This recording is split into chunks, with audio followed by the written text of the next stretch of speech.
Perfect.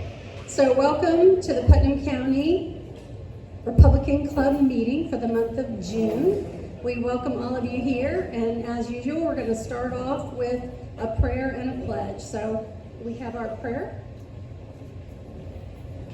So let's stand and bow our heads. Father God, we just give you so much praise for this evening. We thank you, Lord, for all of the individuals here tonight. We particularly want to thank you for the leaders of our Florida, from those who are here from Tallahassee, Father God. We just thank you so much that they're here to spend time with us. And Father God, we just ask you to bless this meeting tonight, bless all the speakers tonight, and just, Lord, let it be exactly the way you need it to be, and ways that will just praise your name, and that America will just bless America and the leaders of America, Father God. And we just thank you for all that you've done for us and all that you've done for this club, for this organization. And we give you all the praise and glory for it. In Jesus' name, amen. Amen. Before we say the pledge, if you would, as we say it, think about the men and women that are actually in harm's way tonight over in the Middle East, and keep them in your thoughts and prayers as well. If you would, please join me in the Pledge of Allegiance to the greatest nation on earth. I pledge allegiance to the flag of the United States of America and to the republic for which it stands, one nation under God, indivisible, with liberty and justice for all. Thank you, everyone. Have a seat. I want to welcome our elected officials tonight. So from County Commission, we have Leota Wilkinson, Larry Harvey, and Josh Alexander. From the school board, we have Phil Leary. From the Supervisor of Elections Office, we have Charles Overture and Charles Bellino. From the Tax Collector's Office, we have Brenda Bridges. And from the Department of Transportation, we have John Browning. Thank you, everyone. And please, if you are a veteran, if you would please stand if you are able, and let us recognize you and thank you for your service.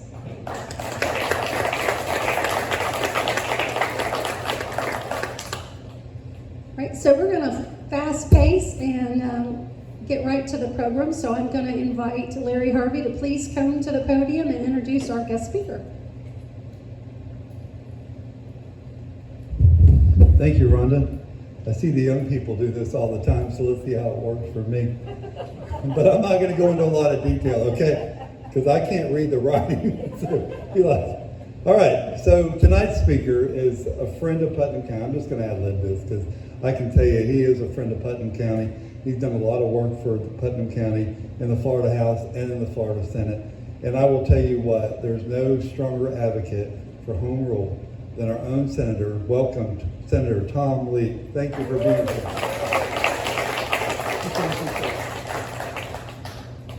I'll lower this to a much lower, but still appropriate. Well, thank you guys for having me. I appreciate the opportunity to come and speak to you. I'm going to give you a couple of comments here, and then we'll open it up. And there's lots of things you guys might have interest in, and we can take it wherever you want to take it. And including we can talk about property tax. We can talk about.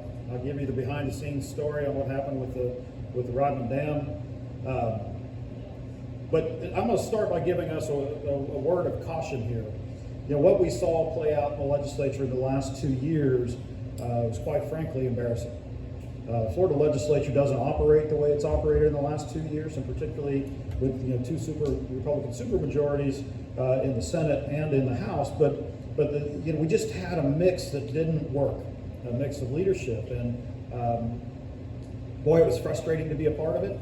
I remember when Paul Renner was speaker, and we had Bobby Payne and me, and on the other side we had Kathleen Patterson, and we worked well with the governor, we worked well with each other. That just didn't happen in the last 2 years, and I'm not casting blame on any one person, but it just didn't work. And I thought it was a bad look for Republicans, and quite frankly, a bad look for us. I think that fixes itself. So next year you've got a new leadership coming in. Those personalities, conflicts will go away. I think the pettiness goes away. And I think we get focused again on doing the right thing. Your Florida Legislature has never operated like DC, except for 2 years, these last 2 years. I think all that goes away, that we right the ship, and you'll see Republicans working together again to get good conservative legislation across the finish line. I'm very excited about the governor's race. It's a little difficult for me because I've got 3 very good friends in the governor's race. But I'm excited about it. I'm excited about the opportunity we're going to have. You know, hate to lose Governor DeSantis. I mean, my time in the legislature has matched his. We're 2 years under Rick Scott, and then the last 8 years under Ron DeSantis. Man, what an eventful, what a momentous leadership and opportunity that we've had under Governor DeSantis. If you think about it, remember, we won his first election by less than half a point. And the person that the Democrats had put up in that election was further left than anybody else in the country. I mean, we talk about the free state of Florida, and we say so proudly, we would have not have been the free state of Florida. He would have used his executive power to shut everything down during COVID, and our economy would have crashed, and we would have seen just a vastly different result. So I'm very proud of the work that Governor DeSantis has done, the work that the legislature has done with him. I'm going to open it up. I mean, I'll give you a little bit on property tax if you guys want to know the inside skinny on what really happened with the Rodman Dam. If you haven't seen Judson Sapp's speech on the House floor, you should. But we can go there as well. But the property tax thing is coming to us, right? And the legislature agreed to put it on the ballot and let you guys decide. I kept waiting for a plan. We finally saw a plan about 5 days before we voted on it. Had to vote on it. You know, I don't think it's a flawless plan. I think there are some things that we could have done and maybe will do in the future. But at the end of the day, you know, the issue is big enough that it's something that really we need input from you guys. It's appropriate to put that on the voters to say, is this something you want? And I'll tell you the good things about it. I'll tell you the bad things about it, and I'll tell you, what I think are going to be the real struggles if it passes and if it doesn't. But I'll leave that up to you guys, and if you want, we can take any questions you'd like. Anyone?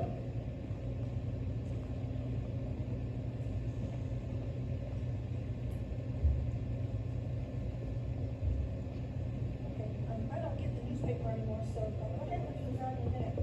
First of all, Excuse me, I I'll want get to you. thank you for, did I interrupt you, Mike? You're good. Go ahead, I'm sorry.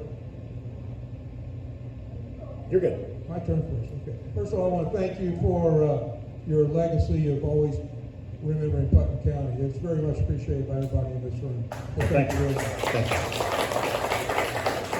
So I want to fast forward and get your opinion on the Democratic nominee for governor and what your take is on all of that. Yeah, David Jolly, I'll put Gwen Graham as his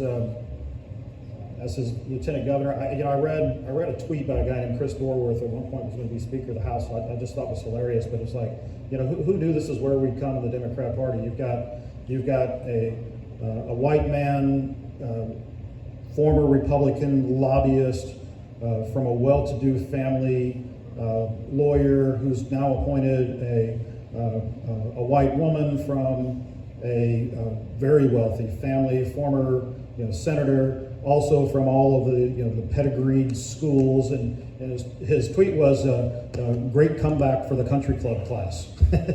And I think that's kind of what we've got, and that's where the parties have changed. David Jolly is not going to be as progressive as the AOCs in the world, but his party is going to push him there. And make no mistake, what you're seeing today in the Democrat Party is a push to go to some fairly radical progressive policies. Even the ones who don't think that they should do it, they think it's the only way to get elected. And so you're going to see, a governor come in. If you had a Democrat come in, really of any flavor, they're going to start to push that needle far left, and you're going to see some of the policies that we fought against in the state of Florida. You wouldn't think it could happen in Florida. You're going to see them start to push some of that stuff. And so I think, he's not as radical today as some of the choices out there, but I think you put a Democrat in that seat and they're going to be pushed to go as radical as they can to try to hold their base. Thank you for the question. We have one right here. You wanted the inside scoop on the Rodman? Yeah. So, the Rodman's not a new issue to me. When I was chairman of appropriations in the House, Bobby Payne was just a great fighter for you guys, and I learned Bobby Payne was also my roommate when I was in Tallahassee. Weird to be 50 years old and have a roommate, but nonetheless. Bobby brought this issue to me, and he's the one who really educated me on it. But so this year what happened was last year they tried to put some money in the budget, and the governor vetoed it. And last year my fight on the Senate side as a first-year senator was to try to kill the budget allocation, which I couldn't do on the Senate side because the person pushing it was the Senate President pro tem. So I went to my old friends in the House and I said, hey, this is awful, can we kill this thing? And they ended up stripping it back to about half of what had been in there. And but the Senate President pro tem just left half of it on our side. He paid for it out of his pot. And so when it got to the governor vetoed it. The governor remembers, and I've had conversations with him one-on-one. And his thing, is that, Governor, how he talks. He's like, is that thing, we're in Putnam, that nobody can explain why they want to do this? And yeah, that's it. And so he vetoed it last year. Well, this year they got smarter about it. And so this year you had the Senate President pro tem, who's one of the more powerful people in the Senate.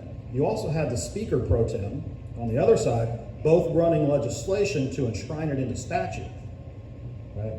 And it was sailing through. I mean, just sailing through. It passed off the House floor. And Judson gave a great speech, but it passed off the House floor. I forget the vote. It was like 113 to 2 or something like that. It passed through every Senate committee like it was just nothing, right? And I kept telling folks, I'm like, why do you have somebody from Jacksonville and somebody from Orlando? Why do they care? I mean, what is their interest in this? What is the real interest in this? And no one can answer that question. Who's behind this? What's the real interest in this? But man, it was moving. And so you guys had your first Putnam County Day, first one ever, in Tallahassee, the day that the Senate was supposed to be up on the floor in the Senate. And so the way it works is you have a bill and it goes through 3 committees. And then it goes on to the floor where it gets a final vote. You match it up with the House version, send it on to the governor to become law. It had passed the House. I mean, it was sitting there waiting on us. And it was about to pass the Senate. And I went to the current Senate President, a guy named Ben Albritton, and Ben his whole thing is rural counties. And I said, Ben, what, how can you do this? You're going to kick a rural county in the teeth. Why would you do that? And I said, and on Putnam County Day, I'm like, what are we thinking here? And he listened to me, and this was a conversation that he and I that evolved over time that took place. And he wasn't unsympathetic, but it was his second in command who was pushing the bill. And so I finally just appealed to him. I said, Ben, you're a rural county guy, and your legacy is going to be tied to what you've done for rural counties. Except you're going to have one black mark on that, and that's what you're about to do to Putnam County today on Putnam County Day. And he said, well, we're not doing it today. And he said, we're gonna pull it off the agenda today, so it's not gonna get heard on the floor, and then let's keep talking. And then I went to the next 2 Senate presidents coming in, and neither one of them really have an interest, but they do have an interest in the state budget. And I said, if this goes through, you're gonna be obligated to spend $100 to $200 million just to get started. And by the way, and I made all the substantive arguments too, but the money thing, you got it, right? And I said, and by the way, who's behind this? Can you tell? I can't tell.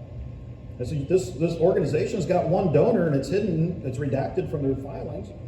I said, who's really pushing this? And so we were able to get interest from people who otherwise wouldn't have it. I'll tell you what really made me mad, though, is I thought, and I wrote an op-ed on this. I know some of you have seen it, but I thought, who wants to be told by Orlando and Jacksonville what should happen here?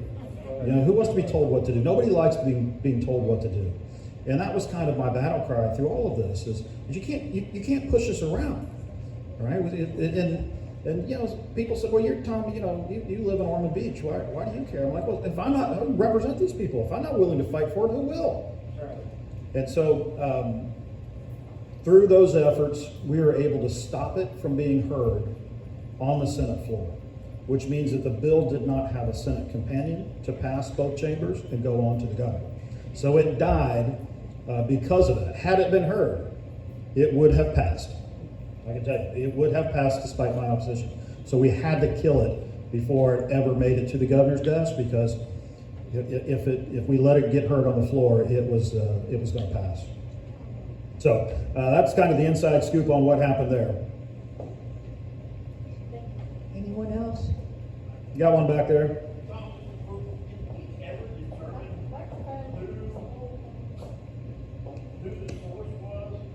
No. So the question was, did we ever determine who the funding source was behind it? And the answer is no. I mean, I did a fair amount of research on it, and it's all redacted. And I mean, there's the organization. You guys probably remember the name better than I do, but the organization has filing with the federal government. And it had a single donor that made up all of the contributions to that organization, and it was redacted. Couldn't see who it was. Senator, as we go through this new year, what would be your recommendation as to how we continue to keep it not on the forefront, but not get past it? Yeah, so we're going to have this fight is not over, right? Does that mean? This fight is not over, and I have an understanding that the House is still interested in moving this legislation along. The bill's proponent in the Senate he's a good friend of mine, right?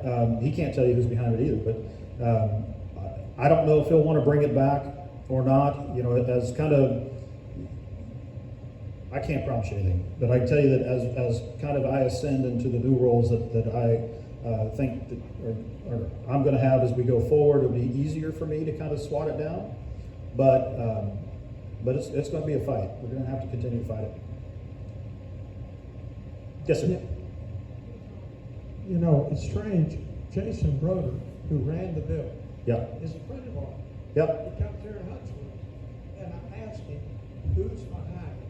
And he smiled. He would not know. Yeah. And he didn't, I can tell you, I don't think he really wanted to do it. He was pushed. I'm not quite sure who pushed Yeah, they hired big fancy lobbyists and all kinds of stuff. Senator Broder is a great guy, right? He's a great guy. He has tried to move this issue many years in the past. He's kind of bought into the environmental side of it, and we just disagreed. But I'll tell you, even at the end. So remember, we didn't hear it on the Senate floor. Well, there's another way to get it to the Senate floor, and that's to take the House version and call it up and put it on the floor. And the House members, including their appropriations chair and their Speaker Pro Tem, were trying to use it as things that the Senate wanted as leverage to get us to add that bill back onto the floor. And they fought to the very end. And I got phone calls. I'll tell you, Senator Broder called me up one night, and he said, I've got the approach chair in the House. I've got the Speaker Pro Tem. Just hung up with them. They wanted me to make one more run at getting this thing on the floor. And I said, you want to do it? And I said, just tell me if I got to go into action. And he said, no, I think we're going to let it go. So. Anyone else?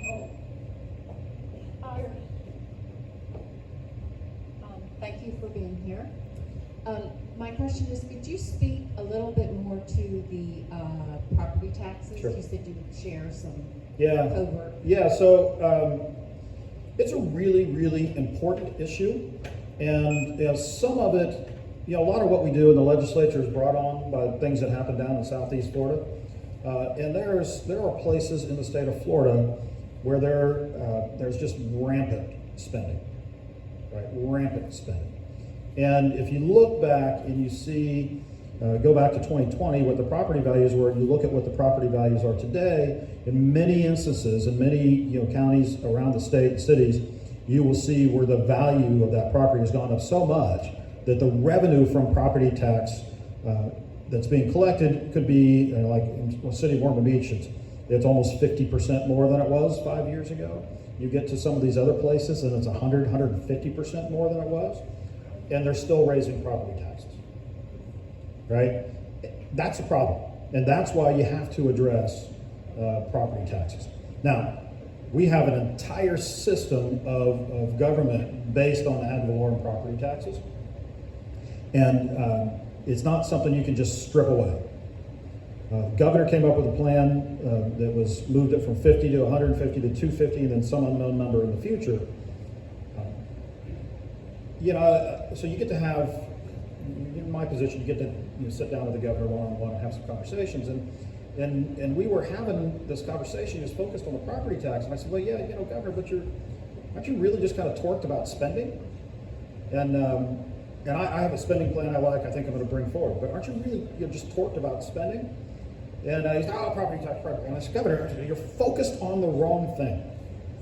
I said, you're mad because some of these local governments have continued to just spend every additional dollar they have, and they got 50% more than they had last time, or 100% more than they had 5 years ago. They continue to spend every dollar comes in and raise property taxes.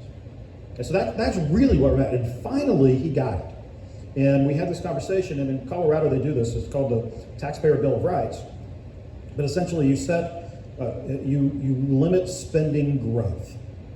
So you would set a floor. You say, okay, this year's spending, you just look at the budget. This is your baseline. Your spending or your budget can grow by a factor of your population growth and inflation, right? So, and I would do an adjusted inflation of things that governments care about. They don't really care about the price of eggs. They do care about the price of concrete, right? So you could do an adjustment and allow the spending growth to meet that level. And what you do, and if they collect more than that, then they're allowed to collect. Then they have to return it to the taxpayer. So what you do is you take away every incentive any local government has to spend more than, or raise more than they need to, right? They're going to have to return it. So this is where they're capped. They might as well not raise those taxes. I love that because it adjusts by county, right? It's a very, very local approach. If you have St. Johns County's population growth is through the roof, right? The result is they don't have enough roads. It doesn't seem like they're ever going to have enough roads. And if you adjust it by inflation. So St. Johns County's, their budget their spending should be able to grow to meet their needs. But you've got others where they're shrinking. What is it? Is it Dixie County has 15,000? Yeah, 15,000 people. They're shrinking, right? And so it's not a one-size-fits-all, but it is a cap. And then you can focus less on the revenue sources. So my take on it was it is such a significant issue that it's something that deserves to go to the voters to decide, right? And you guys are going to have to decide between. Do I believe it's a tax shift? 100%. Right, 100%. Your governments are going to get tighter, for sure, but the impact on, Volusia County has 71% of the homes in Volusia County are homesteaded. 71%. So the impact on Volusia County is going to be huge. It's going to be huge. Where you get down in some of the South Florida, the Palm Beaches, most of those are second homes that wouldn't apply to them anyway. But, again, this only applies to homesteaded properties. I think it is a tax shift, and you're going to see, it's going to be whack-a-mole, right? You beat down property tax, and now you're going to see fees and everything else start to pop up, and some of it's going to be necessary, quite frankly. Didn't the governor mention, though, that there would be some assistance to the rural counties? Yeah, so the governor originally had what he called the trust fund, Well, let me explain the process. And in fact, if you look on the sheets that I handed out, you'll see things that we got in the budget to help out Putnam County. That happens every year, all the time. There are no limitations on it other than what the legislature is willing to do, right? So that process is already in place. The governor created a trust fund, what he called a trust fund, that had no funding source, that basically was just going to come out of general revenue as it was, and so it was no different than what we do today already. So do I think the states would have to backfill? The state would have to backfill? I do. In some instances, I do. We removed the trust fund because it wasn't real, right? It had no funding source. It was just had no bank account. It was just, hey, we recognize. It was a recognition that the states are going to have to help, and the states are going to have to help, and we do that anyway. So I think, honestly, I think we as voters have a very difficult decision to make, because it is so dramatic of a change that some eggs are going to get broken, right? It's just going to happen that way. Now, let me give you a little bit of math on this. And I haven't independently validated this, but I hear it from a trusted source. So remember, you got to pass by 60%, right? So 60% of the voters have to vote for this. I believe the average statewide, or I'm told the average statewide of voters with homesteaded homes is in the 53 to 55%. Right? So now you need every one of those to vote in favor to get to that's called 53%. Right? So every Republican and every Democrat would have to vote for it. Now you got to go get some renters, right? People who are going to have less of an interest. And I think the math is really, really tough to get there. Everybody tells me the polling on this is not very good. I haven't seen it yet. I think once you see the discussion start to happen in the public of what it means, and some of your county folks here can tell you what it means. Which parks you're going to close. You're not going to get every Republican. You're not going to get every Democrat, and your renters probably just don't care. Right? Most of them. So I think it's going to be tough to get there on the ballot. Honestly, it's a tough decision for me. We have to reduce. We can't allow property taxes to continue to go up. I do believe that it's like if you own your home, you're paying the government rent essentially, and it's the amount that we're paying in property tax is just the same. So that has to be addressed. The governor's 100% correct. The impact of this, though, is going to be significant. That's why I say, you guys, that's one I think is appropriate to send to the voter, because you guys have to figure out whether if you're willing to suffer the pain of going through such a dramatic shift in how local governments raise revenue, then you are, and some of you may not be. I wasn't comfortable with the legislature forcing that on me. Thank you. Yes, sir.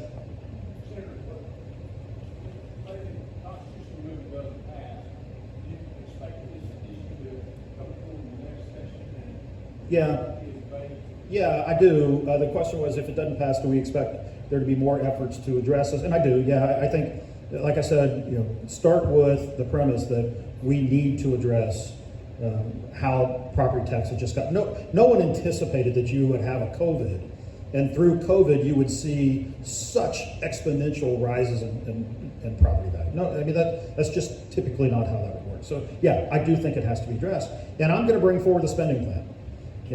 My goal is to let's get us focused on something that's scalable to each community within whatever works for you, the confines of what works for you, and let's if what we're really mad about is that every additional property tax dollar that's come into 90% of the local governments gets spent, and then they're still raising property. Let's address that. And I think we should. In fact, the governor's intent on doing that, by the way.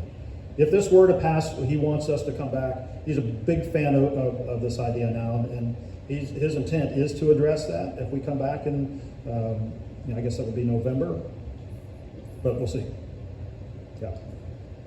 I got time, I think, for one more. All right, is there any?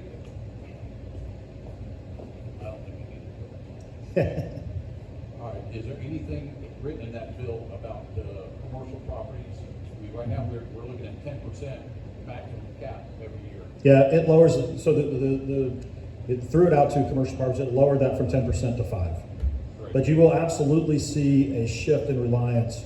I mean, listen, somebody's gonna have to come up with the revenue, or you're gonna have to get real comfortable closing down a lot of things. All right, well listen, I always enjoy coming, talking to you guys, I appreciate that you have me here, and look forward to seeing you next time. Thank you guys. You guys will forgive me, I'm late to dinner with my wife, and so this could end poorly. Good night. Good night, thanks. Safe travels. Thank you. All right, everyone. So we're so excited that he was able to come here, and we've had a lot of great speakers here this year. Thank you, Buddy, and he's not here, but we'll thank him next month when he's back. All right, so we're going to move on and take care of a little more business. We're going to invite Sharon Fair. Sharon, would you come up and talk to us a little bit about what's happening with the Young Republican Club?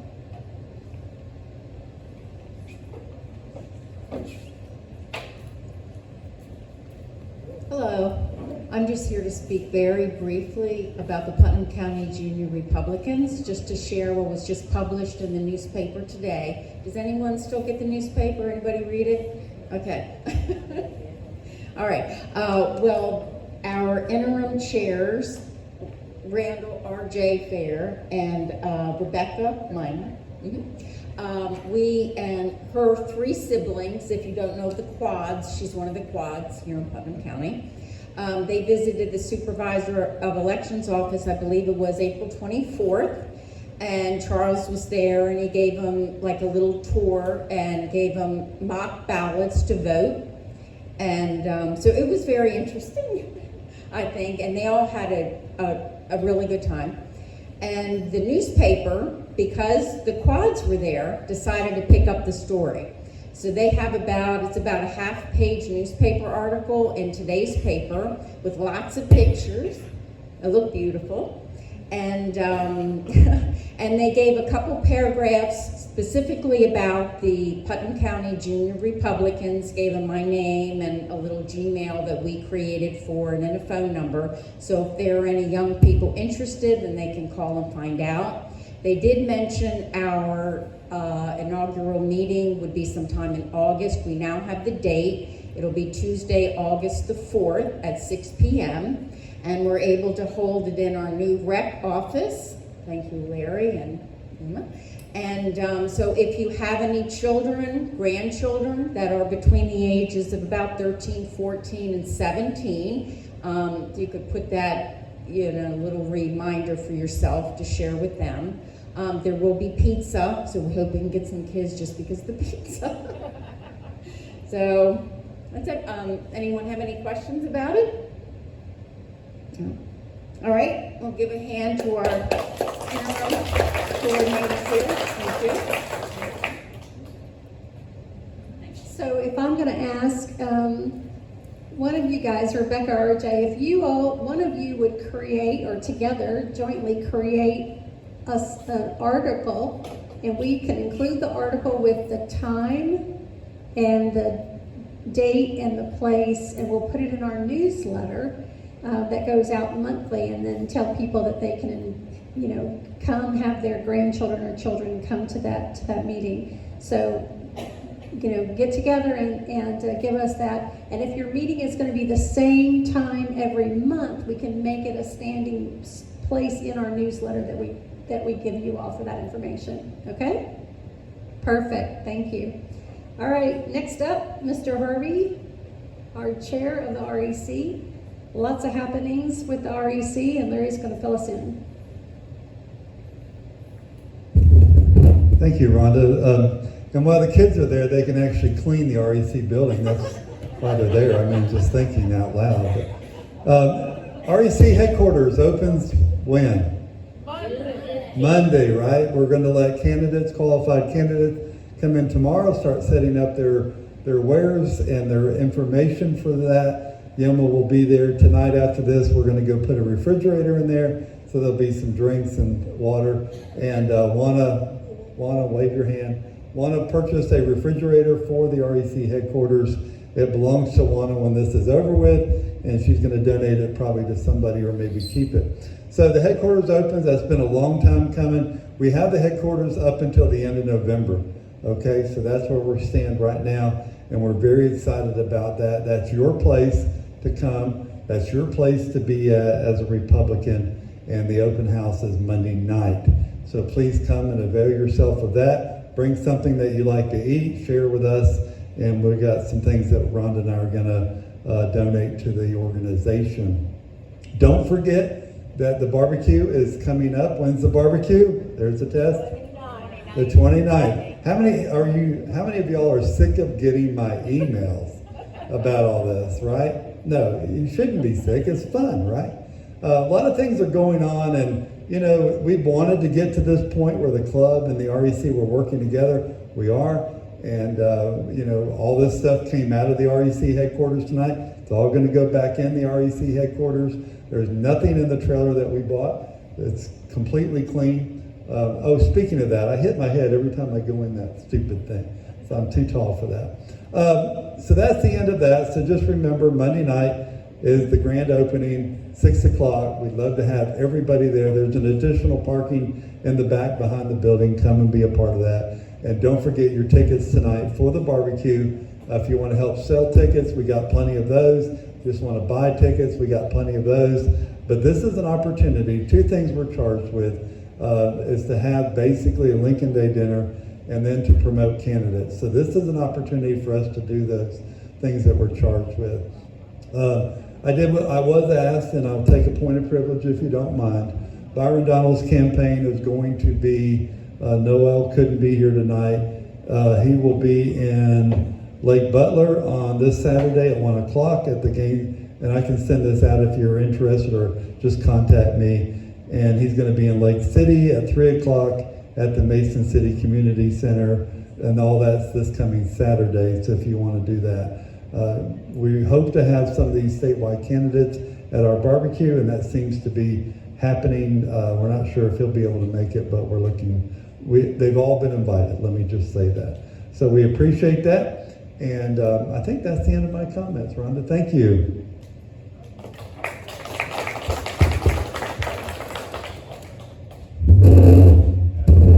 Nice. All right, so a couple of things. Charles, I know that you're going to speak with us next month, but would you come talk just quickly about the yeah, I know. He's probably rolling his eyes. I can't see him from up here, but I'm sure he is. Very excited. Yeah. Talking about making sure that you have your proper ID on file with Charles.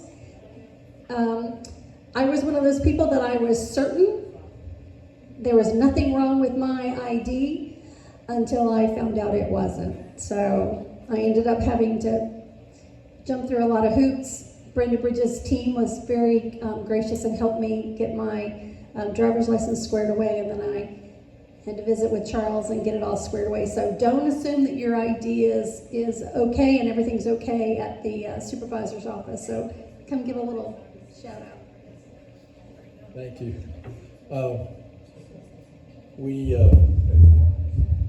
We're proactive in what this, if the senator was still here, he probably would say the law that was passed doesn't take effect till January. So it doesn't affect you all for August and November. But we were just proactive at the office in trying to send out the letters that we knew we don't have the information that the new law requires. And I can tell you this, we sent out, I think it was 8,000, and we've already gotten over 50% have already come back, given us what they need. So we're really making progress, so we're happy about that part of it especially. But just remember, it's not going to affect you in August and November as far as that. Going forward, it will. You do have to have the driver's license, last four of the social security number. The reason, and we had several people come by and say, Charles, I've voted here for 30 years. That's the situation. Back then, when you registered, you didn't have to have some of that information. And so it is affecting a lot of older, or long time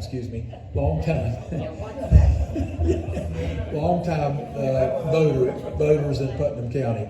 And it's all over the state, so everybody, all of my colleagues, I got with them last week at our conference and listening to the same stories. And so most of the supervisors are trying to be proactive about it and try to go ahead and get it done as much as we can before it gets close. And we know that when August and November come, there will be some people that'll think, oh, I got to go find out if I can vote or not. So it's not going to affect that part of it until January of next year. Charles, Yes, ma'am. so does getting a new license this year, does that affect that, or? If we don't have it, and I'm one of them that I got to go see Brenda at some point here in the next couple of months and get my new one, even though I've got the star on mine and that kind of thing. So citizenship wise, I'm fine. And as she would say, 96% of the state is already 99.9? 99. There we go. So the SAVE Act and stuff like that that's talked about in Washington is really not going to affect Florida whatsoever, because we're already doing that almost 100%. But if you do get a new driver's license, come by the office, let us make a copy of it so we can add that to your voter information, and then you're good. But it will, just like me, I'll get my new card or license and take it and give it to the ladies, and they'll take care of it. It will be, right, and that's what we've got to have is the number. When that was it, I went, a friend of mine, and we both got new license this year, and we were up at the commissioner's office, and I said, let's go check to make sure. We didn't get any letters, but she was good, and I wasn't. So I had a paper I had to fill out. Right. Yeah, we, again, at your leisure, come by and let us do that so that there's no question about it. When we get close to an election, which we all want to vote, that kind of thing, so. So was the gold star what you're looking for, Charles? The gold star on your driver's license is the one that shows that you proved to Brenda or to the office there that you are a citizen. And once you get that, as best I can tell, you don't have to worry about losing it unless you do something bad. That kind of thing. So that's what they're looking for. So, take your driver's license out and look. And if you've already got that on there, you're already way down the road as far as, accomplishing what you need done.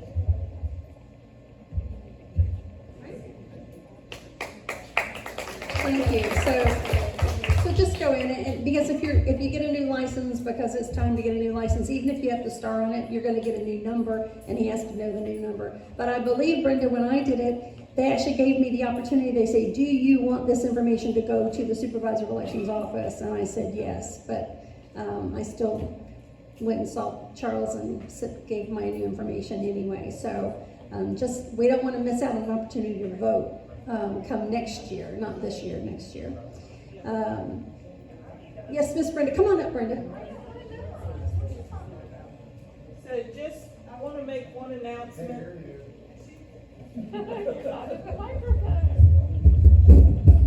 I'd like to just clarify one item. So the state, to protect your data, about a year ago brought into effect, when you come in to renew your license, you will get a new driver's license number. They are assigned randomly, and that is designed to protect your private information. So if you have memorized your driver's license number, it will change when you get a new driver's license. I just want to make sure people are aware of that. We did a lot of publicity about it. We had it in the newspaper. I went and talked on the radio. But if you have your driver's license listed with your bank or somewhere else, you're going to have to update that as well. That was out of our control. The state adopts everything and pushes it down. So you will have a different number. So a lot of people started questioning when you said you had a new number. The other thing is, know that somebody tried to steal my identity. So it was a whole issue, and so I've been dealing with it for 3 years now, and I was just dealing with my driver's license, not realizing it was impacted. But now that that has happened, Brenda's team helped me. They gave me a form. I filled it out. I had to go to the sheriff's office, get information. And now what this is doing is effectively locking down my driver's license. So tell them about that.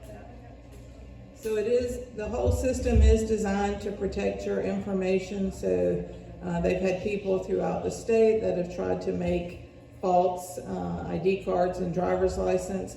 And so by doing this and it randomly selecting numbers, it protects you a little bit better because you've had the same driver's license number since you were 16 if you got your driver's license in Florida.